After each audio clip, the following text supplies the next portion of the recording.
Welcome back to our channel, where we present updates and concealed tales about royal family. We are happy to offer the following news. Harry and Meghan in panic after Tom Bower exposed evidence of Archies ADN test. In the shadow of the crown, there was a whisper of uncertainty that turned into an actual roar. There was no shout at the beginning of the story, rather, it was a sentence. Tom Bower, a biographer, made a single allegation that was carefully positioned, and it was not directed at the public image of the Sussexes. Rather, it was directed at the fundamental foundation of their ancestry. The paternity of their firstborn child, Archie, was directly called into question by this action. This was more than a scandal in the hushed, gilded corridors of power and celebrity. It was an existential threat, an issue so profound that it could disintegrate not only a familial relationship, but also the contemporary narrative that they had so carefully crafted. And as the entire globe held its breath, one question began to reverberate louder than any denial. Why, when a single, straightforward test could put an end to the horror, was no one prepared to take it? In the match, gasoline is the winner. Within the realm of royal biography, Tom Bower has been considered a patient predator for a considerable amount of time. He is not a creature of the frenetic news cycle that occurs 24 hours a day, that chases transient headlines.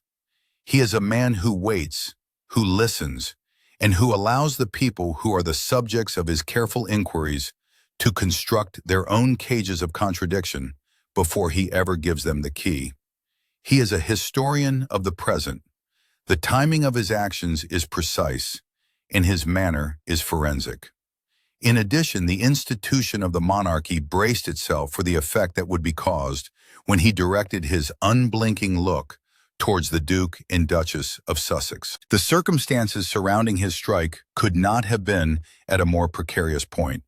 A global brand that was built on the pillars of compassion, mental well-being, and true truth was curated by Prince Harry and Meghan Markle, who had established their new court in Montecito, California.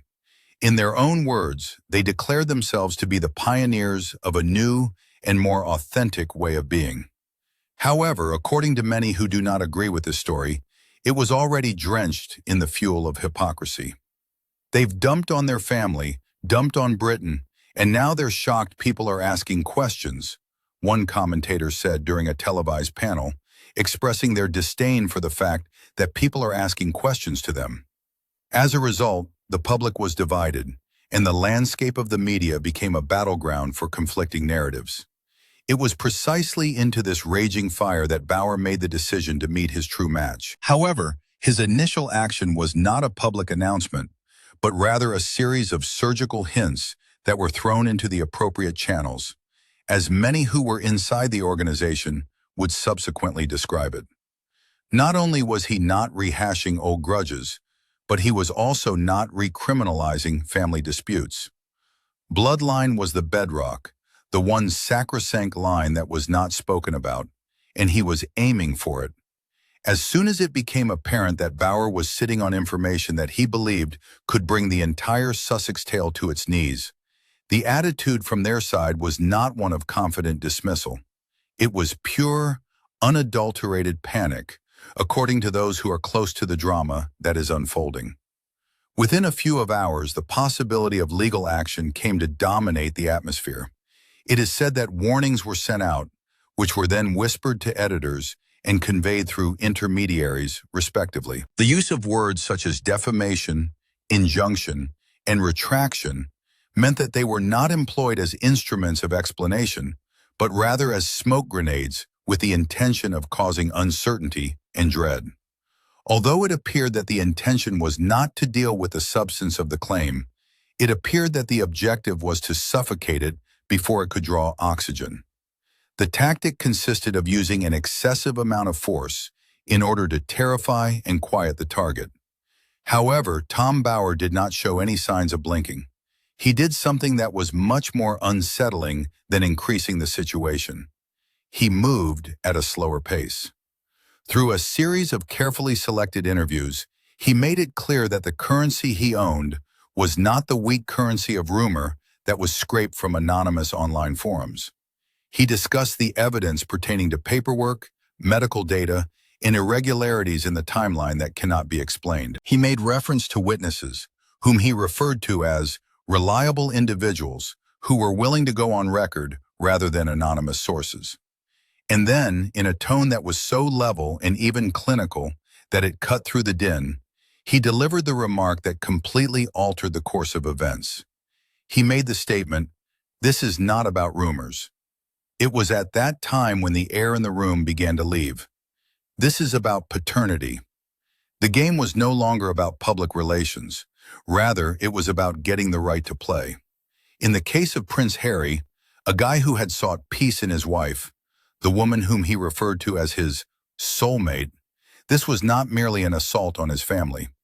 The entire essence of his identity, it is an act of symbolic treason that goes being mere fodder for the tabloids and reaches the area of constitutional crises. There is just one frail concept that underpins the entire structure of a hereditary monarchy, which dates back over 1,000 years of British history. This principle is the certainty of succession. Beginning with the Act of Settlement in 1701 and continuing up until the present day, the line of inheritance is very important. It serves as the invisible thread that links the past to the future, as well as the origin of the institution's authority and the foundation upon which it asserts its stability. Introducing any uncertainty into that line is not a break in the facade, rather it is a tremor in the basis of the structure. Throughout the course of history, concerns of this nature have been the monarchy's worst fear. The incident known as the warming pan baby that occurred in 1688, in which it was believed that James II's son was a changeling that had been smuggled into the birthing chamber, contributed to the fueling of a revolution. It is precisely for the purpose of warding off such existential dangers that the Crown has gone to remarkable efforts over the course of several centuries to guarantee the visibility of royal births. In order to publicly witness and certify the legitimacy of the infant, the archaic tradition of having a government minister, the Home Secretary, present at the birth of an heir was established for one purpose: to remove any potential of question about the child's legitimacy before it could take root. The institution's DNA still contains the symbolic aim of the practice, despite the fact that the activity itself has been discontinued. The certainty must be unquestionable. Bauer's purported assertions were placed within this historical background, which is described here. The indications that he dropped were spot on and really unnerving. In his speech, he discussed the fact that Meghan Markle's pregnancy records were kept secret, that there were unexplained deviations from the conventional medical protocols for royals, and, most shockingly, that there was an early connection between Meghan Markle and a wealthy Colombian businessman. This identity, which had been relegated to the margins of online conjecture in the past, was now being brought into the mainstream by a biographer who had a reputation for conducting rigorous research. It was inevitable that the internet would become wild. The investigation was started by digital sleuths who were armed with the combined strength of a worldwide spy agency. Flight logs from private jets were rediscovered and compared to charitable commitments in order to establish a correlation. There was a slowing down of the older interviews to a frame-by-frame crawl in order to look for clues. A comparison was made between the dates shown on official announcements, which were circled in red, and timelines that were compiled from social media posts and paparazzi photographs. There was a pattern that started to emerge, and it appeared to be dangerously cohesive in this recounting. This pattern may have been genuine or imagined. Afterward, the catalyst appeared. It was 12:40 in the morning. During the witching hour, which occurs during the time zone of the West Coast, when defenses are at their weakest and digital wildfire spread the fastest, an anonymous account appeared on social media. No history, no followers, and no profile picture were associated with it. It was only available for a single post. Within what appeared to be a hallway of a luxury hotel, the photograph was taken in a close-up setting. A man who was obviously not Prince Harry was depicted in the image, and Meghan was oriented toward him. A pleasant lighting was there, and the moment was unguarded. The way in which his arm was wrapped around her waist gave the impression of friendliness rather than formality. His stature was sturdy and athletic, and he exuded a self-assurance that was more reminiscent of modern-day wealth than of traditional monarchy. Additionally, he wore a very unusual leather bracelet that included a little metal cross on his wrist. Users who were able to see well moved at an incredible pace. They asserted that the bracelet was an exact replica of the one that had been seen on the very same Colombian businessman in promotional footage that had been taken some months earlier. The overlaying of screenshots, enhancement of shadows, and comparison of jewelry made. The construction of the digital casing was taking place in real time. After then, the account instantly disappeared, just as swiftly as it had appeared, deleted, cleaned up, and removed. The screenshots, however, are permanent. Tom Bauer stepped up at just the right moment, not with frenzy, but with a statement that came across as chillingly calm. "Some stories don't disappear when you delete them," he said with enthusiasm. He followed it up with a remark that took the internet by storm. "The firstborn child may not belong to the man the public believes." The insinuation was so cutting that it might have broken glass. They disappear when the truth is proven. This one hasn't been. A new podcast series, promising papers, witnesses, and a methodical exposure of the truth have all been revealed, according to the official announcement that was made several hours later. Although the Sussex camp responded with a flurry of indignant denials, it is important to remember that noise does not put out a fire. It makes it grow. A DNA test, which was the one item that could have put an end to everything, was noticeably lacking throughout the entire process. A deceased person's ghost. The podcast's second episode started with a ghost, not a surprising discovery. The only sound was someone clearing their throat and a voice the world had not heard in years. There was no dramatic music or thrilling introduction. Trevor Engelson, Meghan Markle's first husband, was not resentful or vindictive. He sounded fatigued. A guy who has silently watched the world celebrate a version of history he knows is incomplete and potentially have details no one has ever asked for, was exhausted. His testimony was devastating because of the circumstances, not the charges. He described the early couple's ambition, which changed over the marriage. He described a subtle shift in Meghan as her career progressed. International contacts materialized suddenly and were pursued relentlessly. A new veil of secrecy surrounded her job life, which offered options he didn't know about. Trevor said, "She wasn't cheating in the way that people imagine," and that imagine lingered with unspoken implication. It wasn't emotional, it was strategic. One word, strategic, shook the internet. Reframing everything and saying things were different, it implied a cold, planned goal that resonated with the harshest claims against the Duchess. Trevor recalled late-night phone calls that stopped abruptly when he entered a room, and undisclosed work trips excused with cryptic business jargon in his speech. He said he avoided asking some questions since the responses were often subtle condescension, such as, "You don't think big enough," or "You wouldn't understand how this works." He then described the night that crystallized his fears. The hotel, corridor, smell of old coffee and industrial disinfectant, and elevator door buzz are all returning to memory. He said he went there for clarification, not a confrontation. He convinced a man to leave a room she said she was alone in. Trevor murmured, "A man with an accent I didn't recognize," referring to who? Confident, comfortable, and like he belonged there. Trevor suffered for a long time when Tom Bauer inquired Meghan's reaction to being exposed.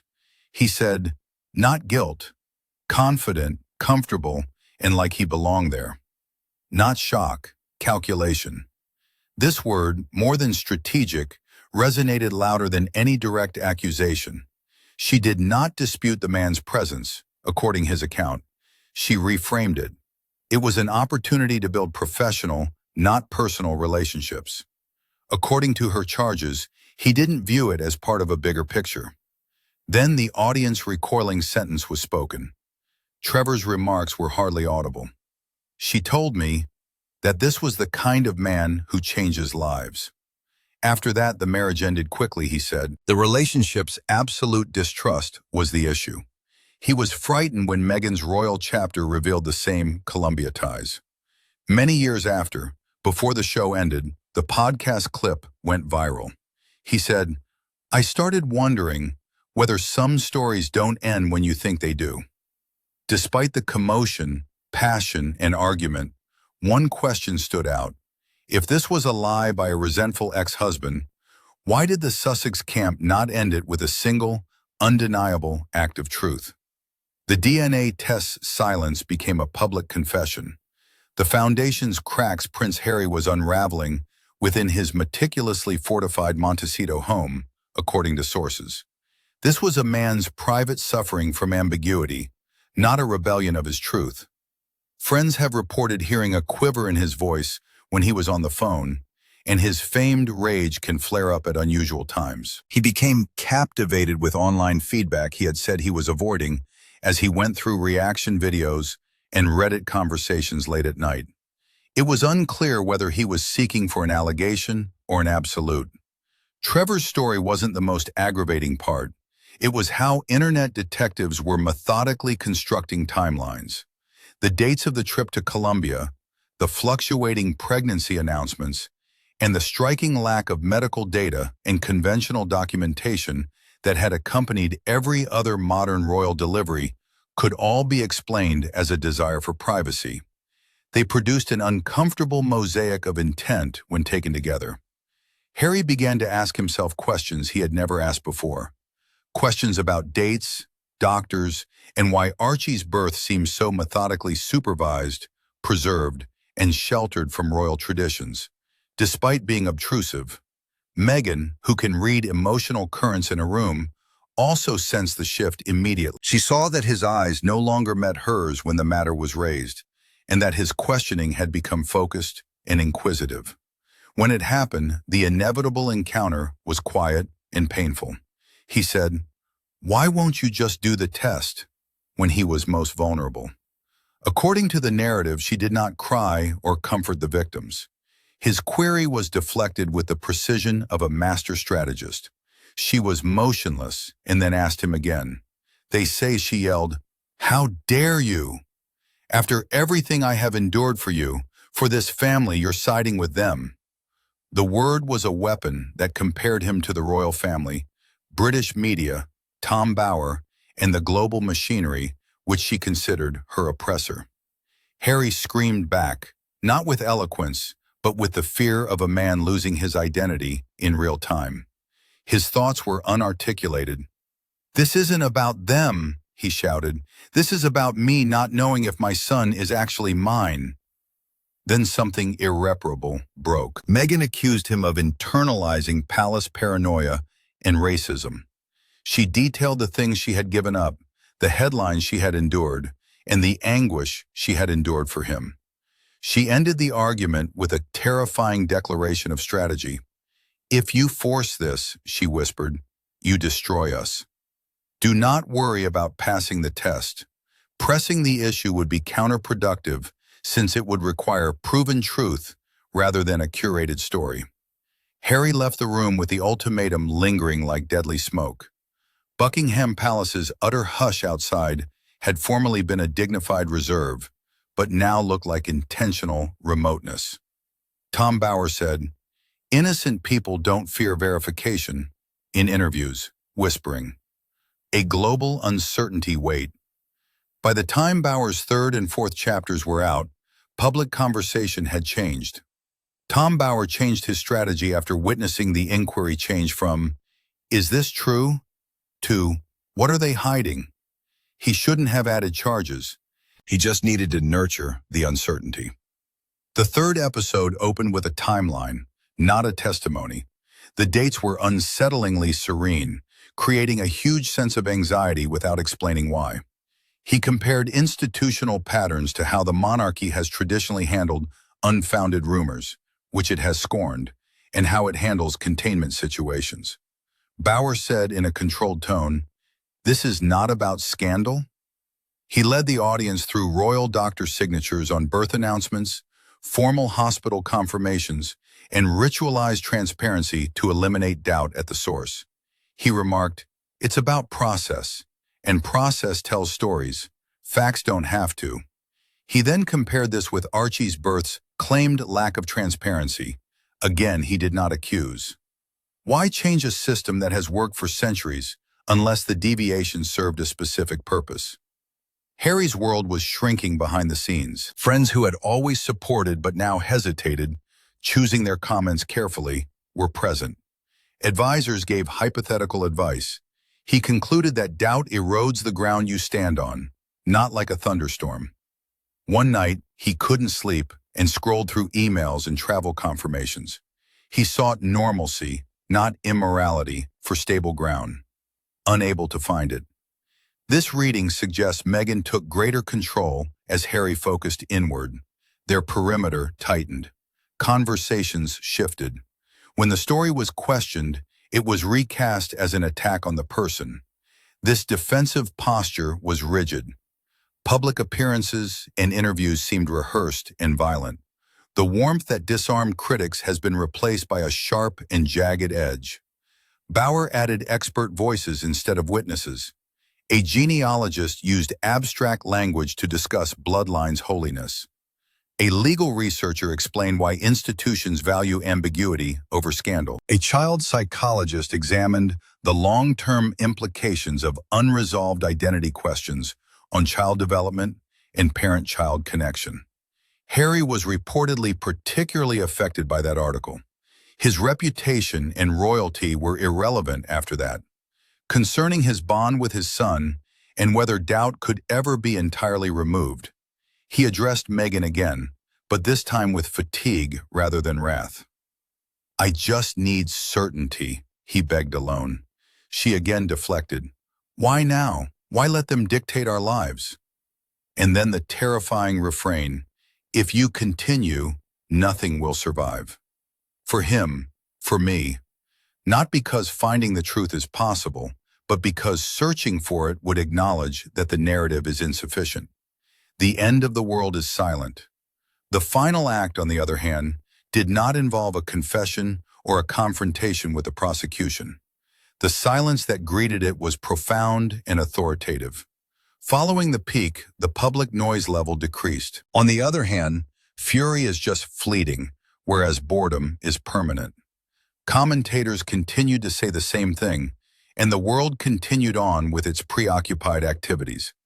It was impossible to repair the damage after the doors had been shut. During this imagined conclusion, Prince Harry made a decision. He did not need to provide a test. He did not make a conclusive remark. Tom Bauer was not being sued by him. No one ever saw him again. His family was not the source of his joy, rather it was the performance. He stopped participating in interviews, documentaries, and public announcements, which caused the cycle to be disrupted. He gave up on his attempt to influence the story that was being told online after a painful revelation. He was well aware that it was impossible to provide an explanation for a question that people desired to believe. Silence does not absolve, but it can protect your remaining private self from outside interference. Being a master of narrative management, Meghan had a difficult time dealing with the silence. Her method of survival consisted of always moving faster than scrutiny, recasting a story before it could land on its intended target. Murmurs continued, and questions were asked in a whispered rather than a screamed manner. A few of her friends observed that her voice had developed a crack. Even though she was talking about being targeted and betrayed, her audience listened with a fresh pause in between her words. The reason for this was not because they knew she was guilty. Rather, it was because they were unclear. After completing his task, Tom Bauer began to slip away. "I didn't destroy anything," he stated in the most recent interview. "If that causes a collapse, the structure was unstable to begin with." The monarchy, which had existed for centuries, continued to exist. Not innocence, but management is all that is required to survive. Certainty also began to wane. While Harry was standing in the tranquility of a California evening, watching his children play, he struggled with a truth that was more terrible than any scandal that had ever occurred. The unpredictability would never be eliminated, even if every rumor turned out to be false, and the truth was in agreement with the story that he was told. It was impossible to remember everything after being completely submerged in the ecology of their connection. No conditions were placed on his affection for his children. But love is not capable of providing answers to forensic queries. He continues to be concerned about the possibility that children would ask those questions, and that he will not be able to provide an explanation that can be verified. The modern fairy tale does not have a dishonorable conclusion. A family was left living in the shadow of a question that they were unable to answer or escape from at the conclusion of the story. On top of that, history does not always remember scandals that occurred in the past. It brings to mind stops. Thank you for watching the video. Please let us know your thoughts and say goodbye for now.